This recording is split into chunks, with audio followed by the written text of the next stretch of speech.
Okay, today has been a successful day of not going to the thrift store. Actually, Monday I didn't go to the thrift store either. Usually when I have things to take to the post office, I'll go to the thrift store on Monday. But not only am I deciding not to try to thrift in September, but Monday was a federal holiday, so the post office was closed. So that was an extra reason, Chitty Kitty, not to go. So no newly acquired thrift dolls, no newly acquired purchased dolls from the stores, but I do have progress and things to show. Alright, first thing, Saturday morning I sat down. I am almost out of epoxy putty. So when I wanted to sculpt the hair for those dolls that I thought maybe I'd make cyborgs, I tried using just an actual clay that I had. But as I suspected would happen, when it dried, it shrunk and it cracked. So I had to pick all the clay off the dolls' heads. I really need to order epoxy putty. I haven't convinced myself yet, although I have a stack of things that I could do with it if I had it. I will get around to ordering it eventually. And also, yeah, I said I was thinking of turning this one into maybe a cyborg. John left a comment saying that maybe I could do a pastel galaxy paint job on her. And I actually like that idea, but she still needs hair before I can do it.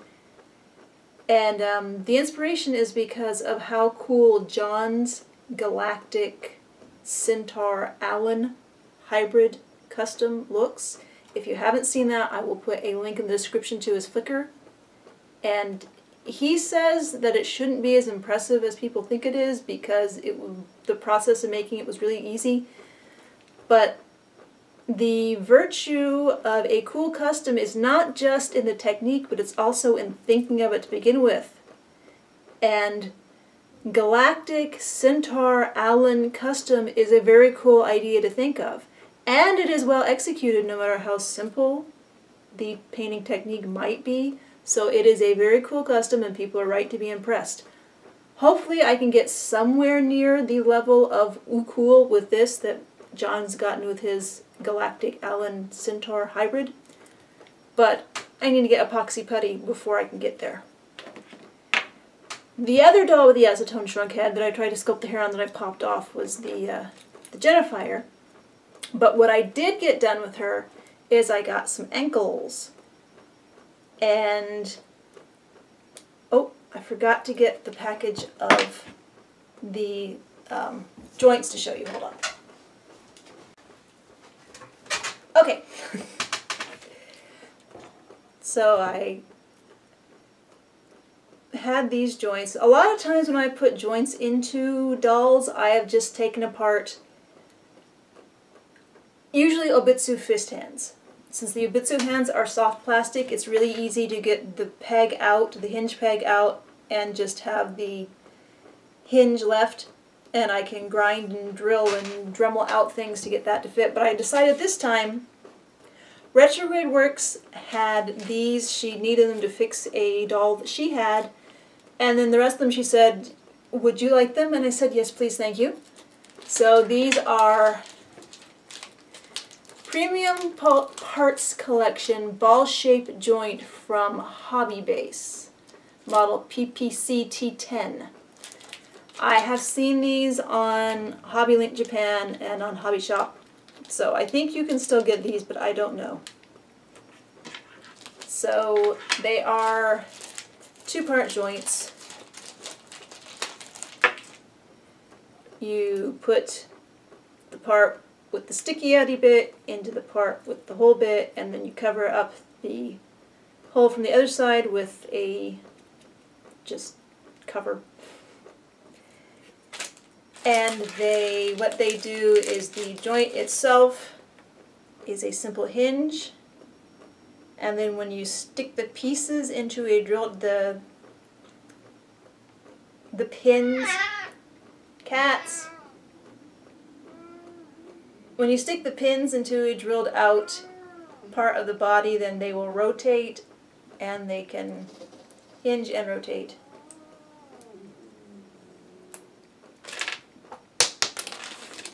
So, I cut off her feet. Cats! Chip, leave her alone. Chip. Excuse me. Chip.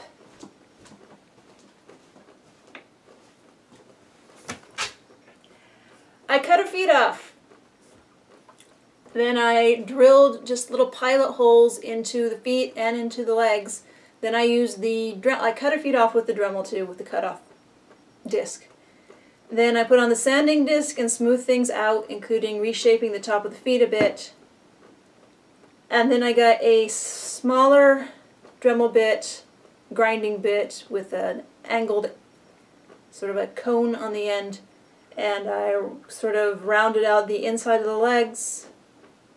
Then I got a big spherical bit that's about the size of the hinge part, and I ground out more area on the legs and the feet.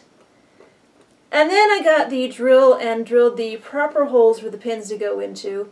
Now, I really need to order drill bits in metric sizes because I have run into this problem a lot whenever I'm drilling out parts for Asian action figure parts. Is the imperial either be slightly too small or slightly too big. And I ended up with the holes being just a little bit too big. So I did the quick and dirty hot glue squirt into them to fill them out.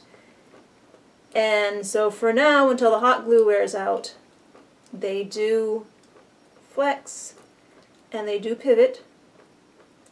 So she will be able to wear flatter shoes at least. I haven't decided yet if I want to grind the toes off to give her more shoe options. We'll just see where the rest of the custom ends up going once I actually get hair or a helmet or whatever it is I'm going to sculpt on top of her head to hide the crack whenever I get the epoxy putty. So after the hair sculpted work on that, I went ahead and started to reroute this Happy D head with the green Genifier hair. I'm using a anchor thread method, and I just use regular old polyester thread. It has so far mostly been strong enough. There have been a few times that I've accidentally broken it, but that hasn't happened enough that I've given up on it. So I use cheap polyester thread. And as you can see, I am almost halfway done. I'm trying to keep her hair relatively thin because I want to give her a little sleek bobbed haircut. But because this head, if you recall, it had the sort of braided texture and it was just the hairline and the part and that was it. So I have to figure out as I go where I'm going to put all the rooting holes. And I've been just putting it evenly spaced and alternating like polka dots. So I don't know if it's going to be way more hair than I expect or if it's going to be good. And when I am done, I am going to make a quick little video of how I cut hair and style hair into a bob for dolls. I did a quick search around YouTube, and there are other people who have tutorials for cutting bobbed hair on dolls, but none of them that I saw do it the way that I do it, so I will go ahead and make my own video. And I'm not claiming that the way that I do it is my own original idea. I've been doing it this way for at least 14 years, because I seem to remember telling somebody else how to do it in 2002. But there's nothing that says that I didn't maybe see this technique somewhere else beforehand. Just I don't see it when I do a quick search for tutorials on how to cut doll hair in a bob. I know a lot of people also have a problem with once they've rerouted a doll, it's just, and it is heartbreaking to cut off a lot of hair because that represents all that time and energy that you put into the reroute. But like I said, I kind of get around that because I use hair cut off of another doll, and the way I use it folds it in half so it gets even shorter. So there's not as much hair to cut off. At least I convince myself. Sometimes I do finish the reroots and I just leave them with the kind of natural shag that it ends up being, because sometimes that's the hairstyle I want. But this one, I'm going to do a chin-length bob on. Now, I don't know when I will finish this. When I rerooted the blue hair on the green body I painted, that BBI doll, I did a little bit of work on her part on one evening, and then the next day I had completely open time, and I probably sat down for 6 hours almost straight and rerooted and got most of it done and just had a little bit to finish up later. And my hand hurt so much after that. So I learned I should not sit down and do nothing but rerooting for hours on end, because it's bad for my hand and my wrist. You know, there's the saying that says it doesn't have to be perfect if it's finished, which is encouraging you to just go ahead and get things finished. Don't worry about making it perfect. Well, I'm here to encourage you to listen to your body, and if something in your body says stop doing that, it hurts. The health of your joints is a lot more important than whether or not you have the project finished. I would like to have her finished, but slowly but surely. Hopefully soon. Alright, and that's it for things that I showed you before. And a few videos ago I mentioned that I was working on a trade that I might ask for advice on what to do with once it's finished. Well, I did finish it, I have the doll, but I was so eager to work on her that well, the advice I was going to ask was whether I should try the face-up or if I should get somebody who knows what they're doing to do the face-up. Now you might be saying, but Andrea, Dolls Ahoy, you paint faces all the time. What's stopping you from doing this? Well, what's stopping me this time is the fact that it's a ball-jointed doll. And, well, yes, I have a lot of fun painting super simple, sleek, doll-like faces on little vinyl heads. Just whenever I've tried that on larger resin or ABS heads, it just doesn't look right. Not to me. The aesthetic just isn't there. But I got this doll. She's a Hujo MSD with the Dana sculpt.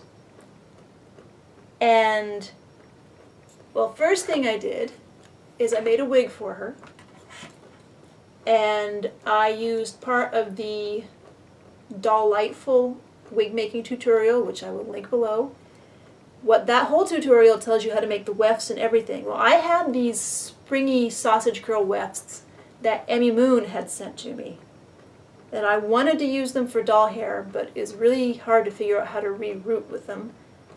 So I just had them in waiting, and I thought, I'm going to try to make a wig for this doll. Because while I do have some wigs this size, they're being used by other dolls. So after I made this wig, I thought, well, you know what? I'm going to go ahead and try to do her face up myself, because I had eyes that fit her too. So we had this giant bouncy pink wig and some pale rose pink eyes, and I decided that I did not want her to be childlike, because a lot of MSD size BJDs get sort of young and innocent face-ups. I wanted her to be sort of a vamp. And I posted some pictures of her already, just some not so great pictures. I plan to post really good pictures of her when I actually make clothes for her, but I'm not going to make clothes for her until I finish this reroot. So it could be a while, but I don't think she minds being nude. I did her face up with just my old single action Posha airbrush. I switched into the finest tip to do I did the body blushing with the large tip, which is what I usually use when I paint the whole body on the green dolls. So I just did my attempts at body blushing with that. And my husband has a double action airbrush, but the double action airbrush that he currently has is new and he's not used to it yet, so I didn't want to try to use it when neither of us quite knew exactly what to do with it. It's just different enough from double actions he's had in the past that it's been a little vexing, I think, especially when cleaning. Also, I just use craft acrylics, and those are pretty big particle paints, so I call my Pasha airbrush the brute force brush because you can spray anything through it, even with the fine tip. So, Chippy Kitty. So I have never done body blushing before, I've never done face blushing before, I just really winged it. And it does kind of look like she has a Kool-Aid mustache, if you look at her just right. But for now, I'm very happy with the way she's turned out. We'll see how well it holds up, and if I get better in the future. So that's one of my big doll projects. Of course, like I said, she needs clothes, so the doll project is not finished. And I have been looking for shoes to buy for her that aren't just super cute like most MSD size shoes are. This body I am not used to. My only complaint about this body so far is that the arms are, by default, they bend this way. The way they're bent now. If you want them to bend this way, you have to pull it out, and this is the Hujo body, so it's sort of a hybrid hinge and ball joint design, so you have to set it on top of the hinge, and that's just the elbows. Alright, one other thing about this body is the arms are a little bit long. It's like the palms are there, they should be here. So I might see about just a whole different elbow part for her in the future. I'm not sure if they're out there, I'm not sure what I could use, what I could do, but for now, I'm not complaining, because this is also the first doll I've ever had in mini super dolphy proportions. So that's a big project, always working on. And another doll trade I've done, and I'm not telling you who I traded the ball jointed doll with because I want to respect their privacy. They're not really super active online, and I don't want people to mob them and say, hey, you gave her a ball jointed doll, please give me a ball jointed doll. This was a trade. I sewed a bunch of clothes for them, and if they want anything in the future, any more clothes, excuse me.